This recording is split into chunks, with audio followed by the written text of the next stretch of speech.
Better at Chess Nation. What's up? This is Terrence, and this is day 2 of our 30-day puzzle challenge, I guess you can say. So every day for the next 30 days, I'm going to go through a set of puzzles every day, and I'm going to break down the different puzzles and explain the logic behind them, explain why this is that, so forth. Alright, so let's go ahead and jump into it. We're going to do day 2, and we're going to do some more checkmates. Let's get to it. Alright, let's see what we got here.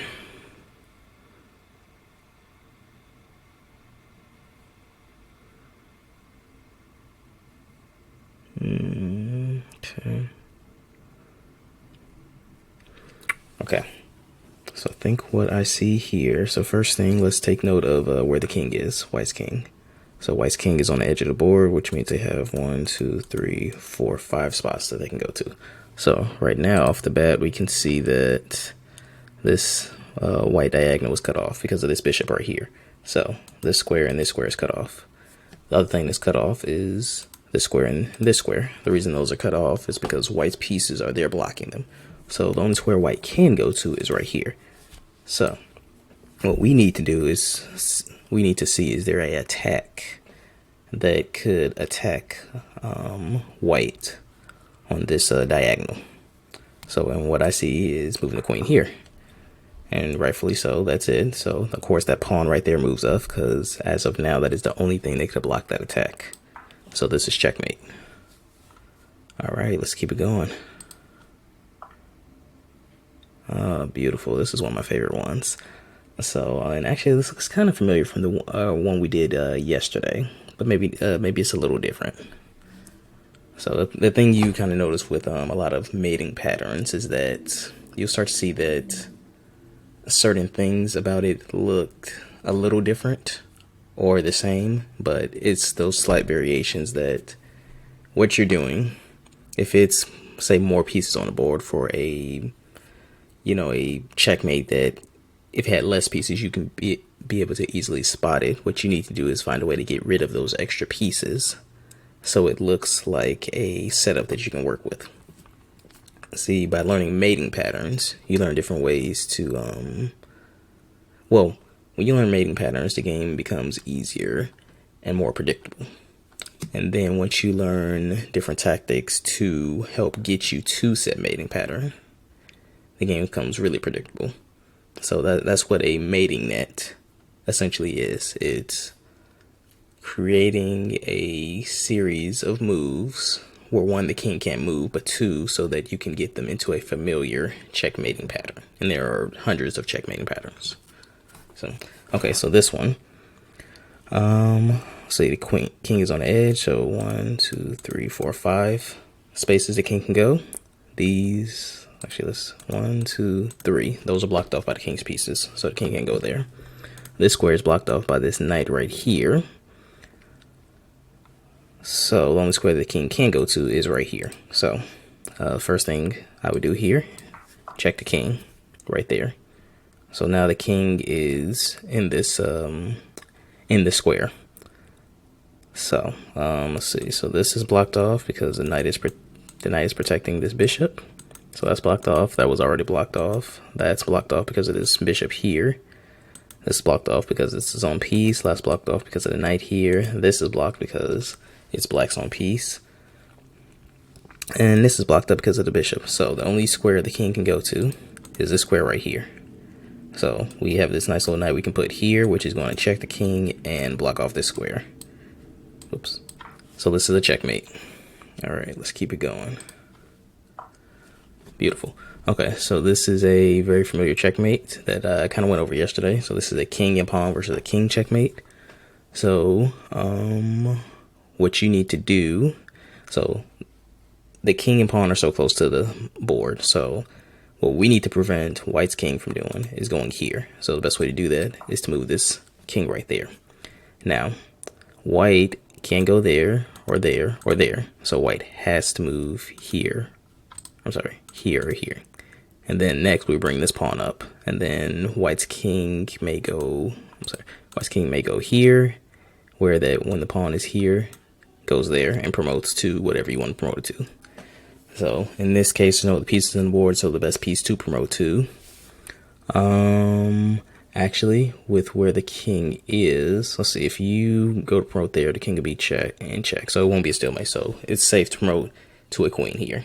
If it was a different case where, say, the king moved here, after you know, if you're right here, you move this pawn up right here on your next move. The king decides to go here to this square. Promoting to a queen on your next move will result in a stalemate. No, actually won't result in a stalemate because the square is open. Okay, so it's safe to promote to a queen either way. All right, let's go to the next one. All right, what we got here? Okay, so king is on the edge of the board. So 1, 2, 3, 4, 5 places the king can go. So this rook is pinning this pawn here. So, okay, this queen is eyeing down this file. So black's queen cannot go here. If this queen wasn't here, though, this would be a good square for white to go to, because again, this rook is pinning this pawn to the king. Okay, so what do we do here?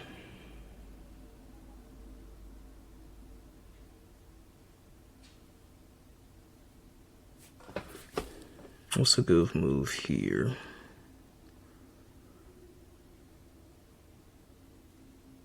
Oh, well, simple. So I want to say we move the, no, we don't move the queen there. Okay. I feel like I'm overthinking this one. If I go there, I'm gonna take, then we'll leave my move.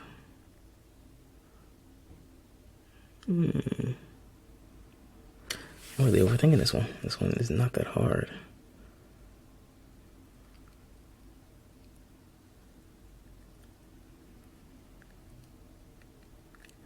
Okay.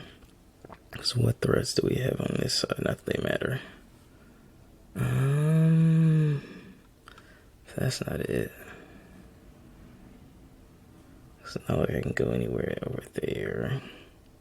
If I go there, let's work on my queen. My queen can go a lot of spaces.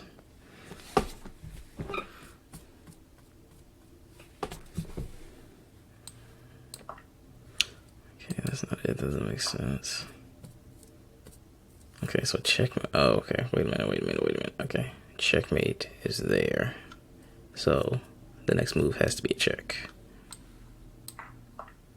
That's one. Okay. Oh, dilettantes. There's that. Oh, and that. Okay. So that was again that was a little harder than it actually should have been. So let's recap there. Okay. Here's what we need to take note of. So this queen is here, attacking this pawn. By moving this rook from here, this rook is lining up here. So if this queen and rook meet together, they line up on the same row. Right here, this queen comes here, that's checkmate. So, and then white also has this this bishop right here, so the queen doesn't even have to technically attack this pawn. If this, you know, this queen wanted to, it could, you know, if this pawn moves up, queen could just line up right there, and that little queen bishop battery could probably attack there. Now they would have to figure out something with these two rooks, of course, but just posing the threat of checkmate is a good idea, because more times than not, if your opponent doesn't see it, you can get an easy checkmate. Now, if they do see it, they might have to, what's the word I'm looking for? They might have to make their position weaker because you threaten checkmate. Now, of course, the thing to remember is chess is situational. So, in this case, I mean, there's probably several things I can do here. But the most obvious thing somebody would think to do is to go there, but that bishop is there, so that bishop would be able to take out one of your rooks. So, this attack, this threat is a real threat here that would need to be taken care of. So, but when you have that threat, I mean, of course you have to look at the board and see what you have. But in this case, in this situation, that threat is real, So that means your next move has to be a check. It has no choice to be a check. You can't like move this queen up to threaten this rook. That's checkmate. You can't attack the queen. You know, if you move this rook up here, that's just a sacrifice of a rook. And then your other rook is in danger where you have to move that, which again, since this queen is on this file, it's just going to swing here anyway, and that'd be checkmate. So, in this case, you look at where your opponent's king is.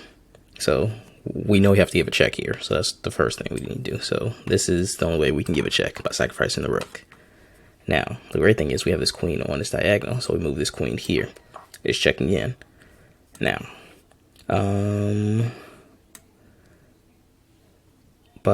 so now we have the king in the corner, so that's another thing to note. So the king, so the king is in the corner, so that means 1, 2, 3 spaces the king can move right now. So this is blocked off. This space is blocked off because of the piece. This space is blocked off because of the queen, and you know this space is open. So, but now by sacrificing the rook here, getting the king in this corner, or getting the king to take the rook, putting our queen here, which attacks the king and puts the king either on this square or this square, we've also lined up our queen and rook for a queen and rook battery. Now we can take advantage of this square, which attacks the king there and cuts off that square and this square. So that's why that's checkmate there. All right, next one. Okay, so this one, I'll have to look at the name of this mate. The name of this mate. I'm not sure who discovered this mate, but I've seen this a lot doing some puzzles, and I've actually gotten it in one of my games, which was kind of great because I was kind of looking for it. So, but the thing is, the better you get at chess and know the different tactics and how the space around the board works, you will begin to set up checkmates. So you want to, eventually what you want to be able to do is to look at the board and say, okay, how can I take advantage of this space available to create a checkmate, a predictable checkmate? So now again, every player plays differently, makes different moves. That's why, excuse me, when you start to get better, you start to make moves that force your opponent to play a certain way, which you want your opponent to play. You want your opponent to play into your hand. So when you have control, you want to keep control as much as possible. So you want to, when you have an advantage, you want to keep as many advances as possible. So in this case, so I'm going to tell you how to make this checkmate and then make the checkmate. So what we have right here, we have this queen bishop battery right here. It's eyeing down this file over here to F2. So the only protection of the F2 square, because the queen is protected, is this rook. So, but if you notice, we can get a back rate checkmate here. So if the queen were to take this pawn, this rook right here can move here because this bishop is now pinning this rook to the king. So we attack the pawn, the rook comes up. This rook is pinned because of this bishop here. This rook can't move because it'd be putting the king in check. Now, that's checkmate. All right, let's keep it going. Okay, we are here.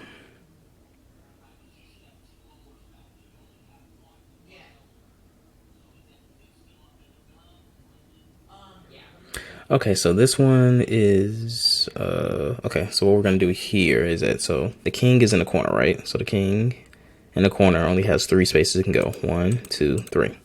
So in this case, what we're going to do is we're going to attack the king. You know, our check is attacking the king with this, with the queen.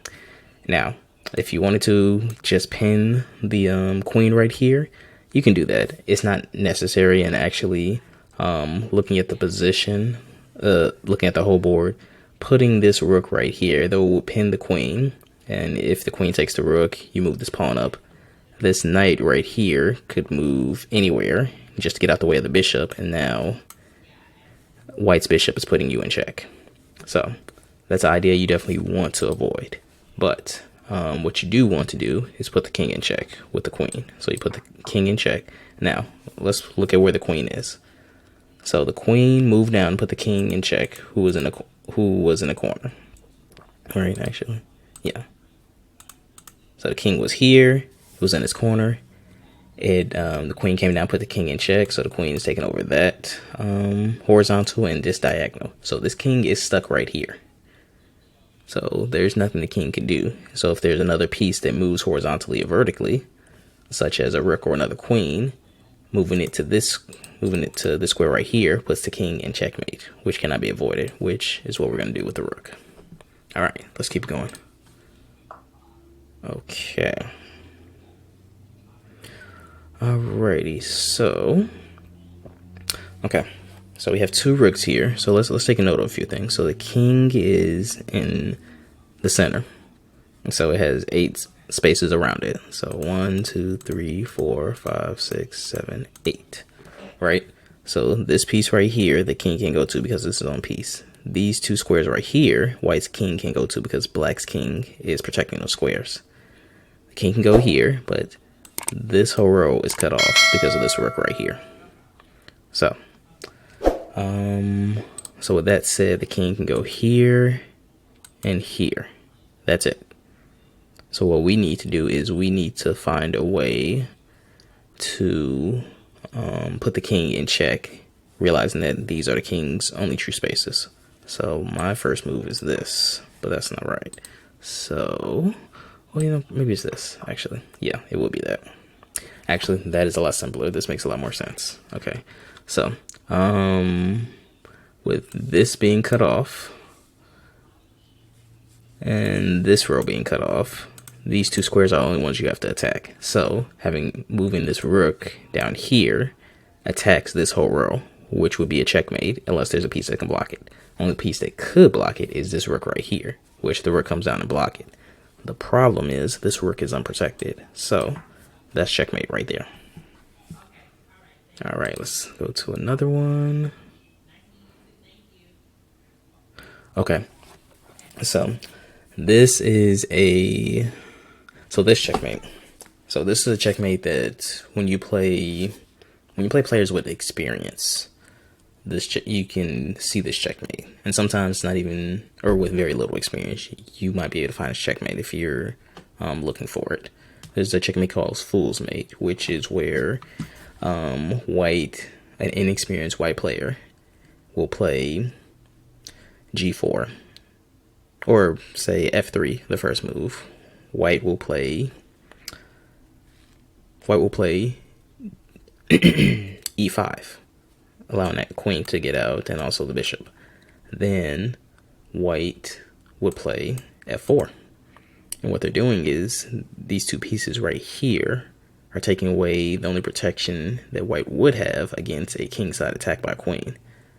This F2 square is dangerous for white, just like this F7 square is dangerous for black. And the reason it's dangerous is because the only piece that protects this pawn is the king. So in this case, this is a slight variation of the Fool's Mate, of the checkmate. This H pawn has come up, so now this pawn is a backwards pawn, and the only thing that would be able to stop an attack from here by this queen is this pawn. But the thing is, it has no protection. So once this pawn comes here, it is not backed up by this H pawn. So that means this pawn is free for the taking, and this is going to be a checkmate. So come here, the pawn moves up, just like I said. Now again, this pawn has no protection from anyone.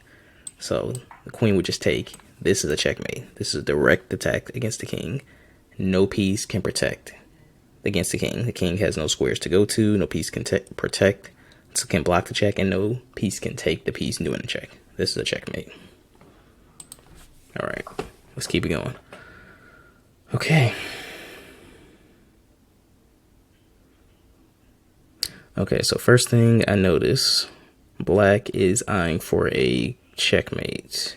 They're eyeing to put the king in check here, where white would have to move here, and then the king could either go here. Well, actually, the king would go here because this rook is guarding this square right here. So there's that. So that means to us that we have to make a check. So how do we make a check? Well, what I notice is we can do that with the rook, or we can do this with the queen.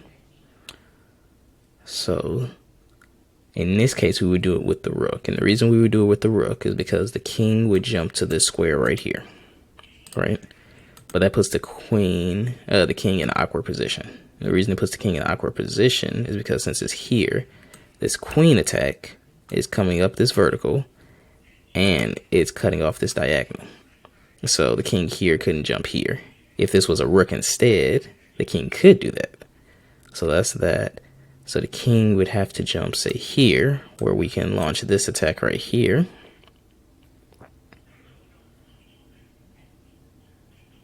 Yeah, move this pawn up too, putting the king in check. The queen would have to take. Then this moves over here. Yeah, okay, so let's play this out. So that's first. That's second. Oh, I'm sorry. I made that more complicated. No, so the queen was eyeing up this vertical and it's diagonal. Wow. And it's this diagonal and this vertical. Wow. So, okay, so the king is forced to move there. So this pawn is here protecting the queen. So now the queen comes here. Now the queen is cutting off this horizontal, this vertical, and this diagonal. So the king is left with nowhere to go. Okay, let's go for the next one. Okay, what do we have here? Okay.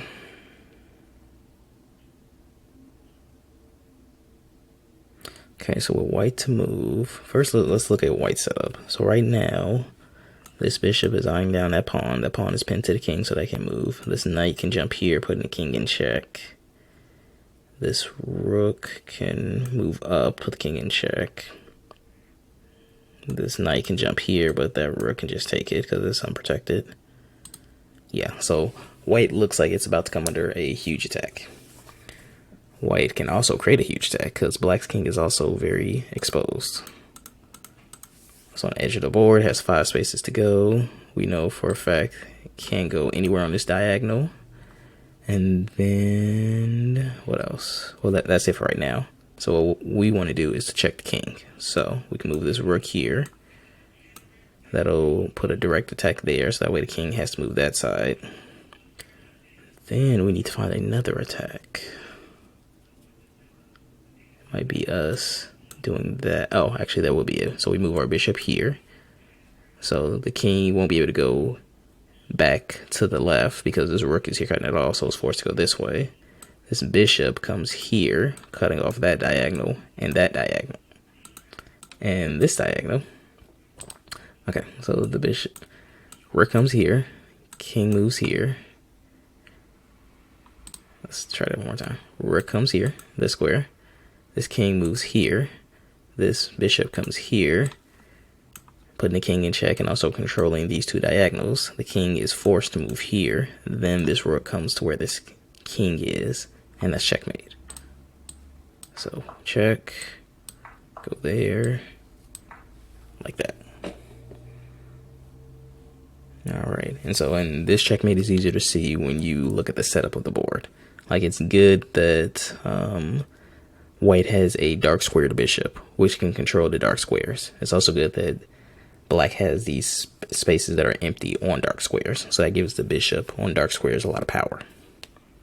So, and then they had this file that was unprotected here, which is great for rooks. Rooks thrive on open files. All right, let's do one more. Okay, so if this queen wasn't here or was somewhere over here, white moving his queen there would be a checkmate just because this bishop is eyeing down that same square. So to get a checkmate, these 2 would meet. The queen would come here because the queen, of course, would be doing the attacking power. And that would be a checkmate. So that is not what we have here. So what we instead have, we have something much simpler. So the thing is, if a checkmating idea isn't present, you can look and see if you can make the idea, actually, let me say that again. If a checkmating idea isn't present, you want to manipulate the board to make it so you can still get that checkmate. So in this case, we can't get this checkmate directly, right? We would love to just jump to this square right here, but this queen is guarding that square. What we can do is we can move our queen here, right? So our queen is now here, but that bishop is there, so the bishop came there to block that attack. But this, this white diagonal is still blocked off. So the king only has this square to potentially go to. We have a dark square bishop, so since this black dark square bishop is pinned in front of the queen, this dark squared bishop can come there, putting the king in checkmate. All right, you know how to say we were going to do one more. We're going to do one more. All right, what we got here? Okay, so I like this one. Okay, so the king is in the center, has 1, 2, 3, 4, the usual 8 spaces it can go. Okay, as you can see, this is very tight for the king. So let's look at the spaces the king can't go. The king can go here, here, or here. White's pieces are there, and they're very well guarded. This rook is protected by this queen or king. This pawn is protected by not only the rook, but also the king. This pawn right here is protected by this pawn. So this pawn is controlling this square. This square and this square, as well as this square, are all controlled or protected by this rook. This square is also protected by this pawn. So we have 1, 2, 3, 4, 5. 5 squares the king can't go to so far. So also this square right here is protected by the king. So that's 6 squares right now. This square is taken over by black's own piece. So the king obviously can't jump there. So the only square the king could go to is here. Is right here. So what we need to do is we need to find an idea. We need to find a move that will push this king back to here. And also see if we can keep the piece there. Yeah, either actually, okay. What we need to do is we need to see we need to see if we have a couple things here. We need to see if there's a way we can block off the square, or if we can maybe kick the king back to the square. And if really possible, we want to keep the king stuck exactly where it is. So we do have a piece that can keep the king stuck exactly where it is. And that will be this knight. This knight is attacking the king where it is and cutting off the square. Surprise, surprise, we're going to do one more. All right. So, okay, so this one's pretty easy. So we have the rook right here on the 7th row. And we have this queen protecting the rook. So we also have this open square right here that can put the king in check. So the king is on the edge of the board, which means it has 5 places it can go. If we can, we want to make it so it only has 3 spaces, because we want to cut off as much space as the king has as possible to get them even closer and closer to a checkmate, and then eventually to a checkmate. So the first thing we do is we want to get this queen here, so the queen and the rook are lined up for a queen-rook battery. So, bam. So the king has to go there. So the next move is checkmate. That's checkmate, because the queen controls the squares and attacking this square while being backed up by the rook. This is checkmate. Black can't take this queen with any other piece, so that's checkmate. All right, so this was day 2 of a chess puzzle. So for the next few days, I'm going to be doing basic checkmates to help you guys kind of look and see and find it in various different setups. So I hope you guys enjoyed this video. Like the video, share the video, subscribe to the channel if you're not subscribed. Leave a comment below. What are your thoughts on this video? Also, what other type of videos you want me to do, what other type of chess puzzles you want me to do, etc. And thanks for joining me, and I'll see you guys in the next one.